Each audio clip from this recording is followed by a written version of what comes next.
Hi hello welcome to இது உங்கள் சாப்பாட்டு நேரம். டூனா ஃபிஷ்ஷை வச்சு நம்ம இன்றைக்கி ஒரு போண்டாவும் ஒரு சூப்பும் பார்க்கலாம். இன்க்ரீடியன்ட் 2 பொட்டேட்டோ எடுத்திருக்கேன், பாயில் பண்ணி எடுத்து வச்சுருக்கேன். 2 சில்லி, இது கொஞ்சம் காரம் இல்லாமல் இருக்கும். இஞ்சி ஒரு துண்டு, பூண்டு ஒரு 6 பீஸ் எடுத்து சீவி வச்சுருக்கேன். ஆனியன், நீங்கள் சின்ன ஆனியன் இருந்தால் போட்டுக்கோங்க, சூப்பராக இருக்கும். அது என்கிட்ட அது இல்லை. கொத்தமல்லி தழை, கருவேப்பிலை. டூனா ஃபிஷ் வாஷ் பண்ணி எடுத்து வச்சுருக்கேன். அதில் ஆயில் மாதிரி இருக்கும், அதை வாஷ் பண்ணி எடுத்துருங்க. நார்த் சிக்கன் சூப் மசாலா எடுத்திருக்கேன். இங்கே பார்த்தீங்கன்னா அதுக்கு நான் போண்டாவுக்கு மஞ்சத்தூள், சீரகத்தூள், ரெட் சில்லி, பெப்பர், சால்ட். இப்போ நான் சூப் செய்ய போகிறேன். அதுக்கு இன்க்ரீடியன்ட் என்னெல்லாம் பண்ணுறேன்னு பாருங்கள். ஆலிவ் ஆயில் 1 டீஸ்பூன் விட்டுக்கலாம். இஞ்சி ரவை போட்டுக்கலாம். பூண்டு கொஞ்சம் எடுத்து போட்டுக்கலாம்.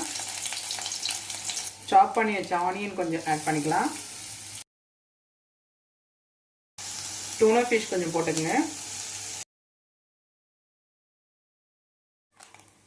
மிளகு ஒரு சிட்டிகை போட்டுக்கங்க. ஜீரகம் ஒரு சிட்டிகை, உப்பு ஒரு சிட்டிகை போட்டுக்கங்க. இது எல்லாத்தையும் ஒன்றா போட்டு கலந்துக்குங்க. கொஞ்சமாக கொத்தமல்லி தழை. நான் ரைஸ் வடித்த தண்ணி, கஞ்சி தண்ணி எடுத்து வச்சுருக்கேன். அந்த தண்ணியில் தான் நான் செய்கிறேன்.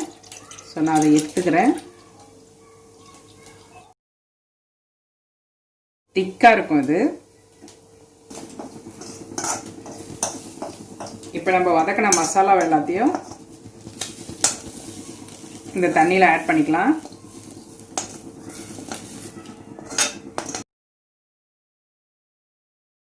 இதை எடுத்து அப்படியே அடுப்பில் வச்சுக்கோங்க. இப்போ இதில் அந்த நார்த் சிக்கன் மசாலா ஆட் பண்ணிக்கலாம். கம்மியாக தான் இருக்குது, நான் அதை எல்லாத்தையுமே இதில் ஆட் பண்ணிக்கிறேன். க்ரீமியாக நல்லாயிருக்கும். உங்களுக்கு தேவையான அளவுக்கு தண்ணி வச்சுக்கோங்க. நான் ஒரு 2 கிளாஸ் அளவுக்கு தண்ணி வச்சுக்கிறேன்.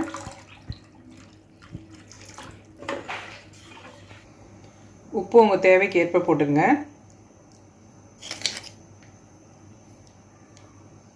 ஒரு சில்லி எடுத்திருக்கேன். இது கொஞ்சம் காரம் இருக்காது, இருந்தாலும் உள்ளே இருக்கிற விரையை கொஞ்சம் எடுத்துகிட்டு நான் எடுத்திருக்கேன். வதக்கலை. பச்சை மிளகாய் சாப்பிடாதவங்க ரெட் சில்லி கூட கொஞ்சம் லைட்டாக ஆட் பண்ணிக்கலாம். ஆனால் சூப்புக்கு நீங்கள் இப்படி பண்ணிங்கன்னா தான் நல்லாயிருக்கும்.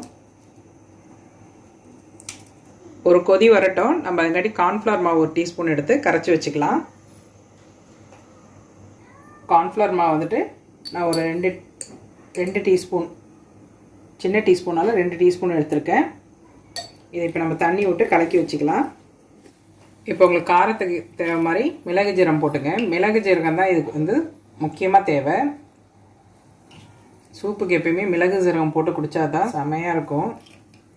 தூக்கலாக வேணுன்றவங்க தூக்கலாக போட்டுக்கங்க. உப்பும் பதம் பார்த்துக்குங்க, திட்டமாக இருக்கானிட்டு.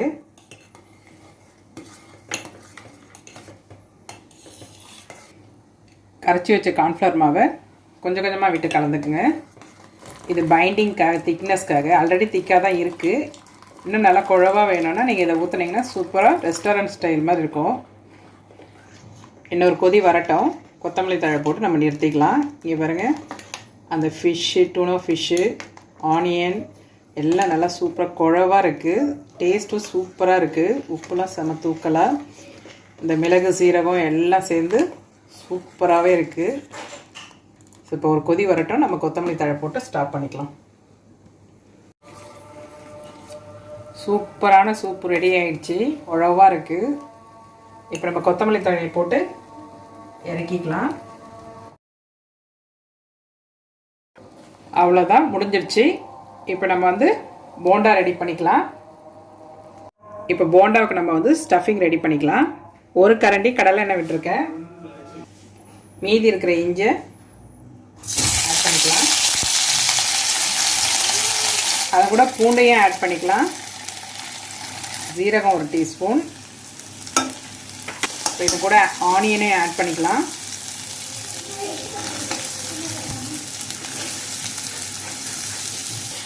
இப்போ நம்ம பச்சை மிளகாவை இதிலே ஆட் பண்ணிக்கலாம். உங்களுக்கு பச்சை மிளகாய் வேணான்னா ரெட் சில்லி கூட போட்டுக்கலாம் நீங்கள். வாஷ் பண்ணி வச்சு டூனா ஃபிஷ்ஷை இதில் ஆட் பண்ணிக்கலாம். ரொம்ப வந்து குக் ஆக வேண்டாம், ஏன்னா போண்டா போடும்போது அதில் வெந்துடும். சும்மா லைட் பைண்டிங்காக மசாலாவெல்லாம் மிக்ஸ் பண்ணிக்கலாம் ஒன்றா சேர்த்து. மஞ்சள்தூள் 1 டீஸ்பூன் போட்டுக்கங்க. நான் சில்லி போட்டுக்கிறதுனால ரெட் சில்லி வந்து சும்மா கலருக்காக லைட்டாக போடுறேன். உப்பு தேவையான அளவு போட்டுக்கங்க.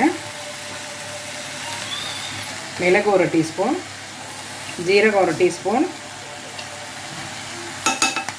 சாப் பண்ண கறிவேப்பிலை, கொத்தமல்லியை அது கூட போட்டுக்கங்க. இப்போ நம்ம பொட்டேட்டோ 2 வந்து பாயில் பண்ணி வச்சுருந்தேன். ஸோ அதை வந்துட்டு மசிச்சு வச்சுருக்கேன். எல்லாத்தையும் ஒன்றா கலந்துக்கலாம். உப்பு இந்த பதத்தில் எல்லாம் திட்டமாக பார்த்துக்குங்க. ஸோ இப்போ நம்ம அடுப்பு நிறுத்தியாச்சு. இதை அப்படியே வேறு இடத்துல மாற்றி ஆற வச்சுக்கலாம். இதில் உருளைக்கிழங்கு போட்டிருக்கிறதுனால நம்ம கொஞ்சம் பெருங்காயம் ஆட் பண்ணிக்கலாம். இந்த சூட்லேயே நீங்கள் போடும்போது வதக்கும் போதே கொஞ்சம் போட்டுங்க. எல்லாத்தையும் கலந்து கொஞ்சம் சூடு ஆறின பிறகு உண்டை பிடிச்சி வச்சுக்கலாம். நம்ம செம வாசனையாக இருக்குது. இந்த மாதிரி உங்களுக்கு எந்த சைஸில் வேணுமோ அந்த சைஸில் நீங்கள் உண்டையை பிடிச்சிக்கங்க.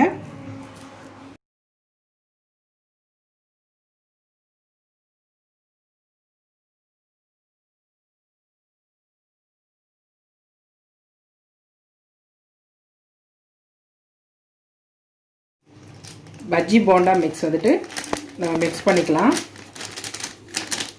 இதிலே எல்லாம் இருக்கும். ஸோ அப்படியே துவச்சி போட்டுக்கலாம். நீங்கள் வேணும்னா கடல மாவில் போடுறதா இருந்தால் கடல மாவு, உங்களுக்கு ரெட் சில்லி வேணுன்னா ரெட் சில்லி ஆட் பண்ணிக்கலாம். டர்மரிக் பவுடர், உப்பு போட்டு கலந்து போடலாம். கொஞ்சம் திக்காக நம்ம பைண்டிங்காக திக்காக கொஞ்சம் பிசைஞ்சிக்கலாம் தண்ணி விட்டு. நீங்கள் கடல மாவில் போடுறதா இருந்தால் கடல மாவு, மஞ்சத்தூள், ரெட் சில்லி பவுடர், சால்ட் இது 3 ஆட் பண்ணி இஞ்சி பூண்டு பேஸ்ட் வேணுன்றவங்களுக்கு அதை போட்டுக்கலாம். நான் இதில் போட்டிருக்கிறதுனால அதெல்லாம் எதுவும் போடலை. பஜ்ஜி போண்டா மிக்ஸில் போட்டோம்னா நல்லா ஸ்பைஸியாக இருக்கும். ஸோ கொஞ்சம் திக்காக கரைச்சிக்கலாம். எண்ணெய் சூடாகிட்டுருக்கு. நம்ம மாவு கரைச்சி வச்சாச்சு. மாவு பாருங்கள் திக்காக இட்லி மாவு பதத்துக்கு இந்த மாதிரி பதத்துக்கு கரைச்சி வச்சுக்கணும். அப்போ தான் வந்து பைண்டிங் நிற்கும். அதில் உப்பு வேணுன்னா இதில் திட்டம் பார்த்து போட்டுக்குங்க. நான் உப்பு கொஞ்சம் கம்மியாக இருந்தது மாவில், நான் உப்பு போட்டு தான் கலந்துருக்கேன். இப்படி உண்டையை எடுத்து நல்லா மாவில் இப்படி டிப் பண்ணிக்கங்க. கோட்டிங் பண்ணிவிட்டு கிட்ட கொண்டு போய் வச்சு போடுங்க.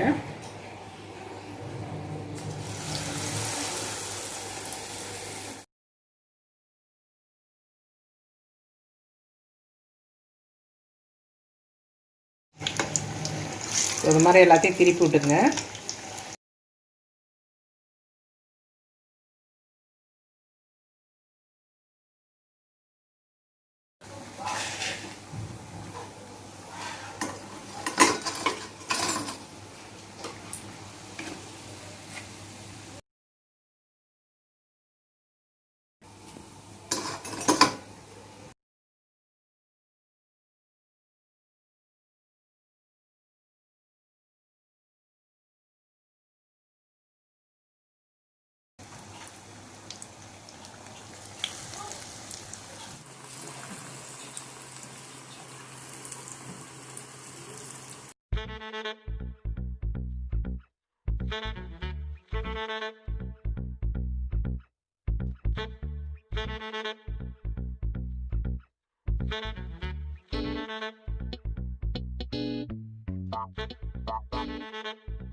நீங்களே இதை மாதிரி ட்ரை பண்ணி பாருங்கள். உங்களுக்கு பிடிச்சிருந்தா லைக் பண்ணுங்கள், சப்ஸ்கிரைப் பண்ணுங்கள், ஷேர் பண்ணுங்கள். See you next video. Bye.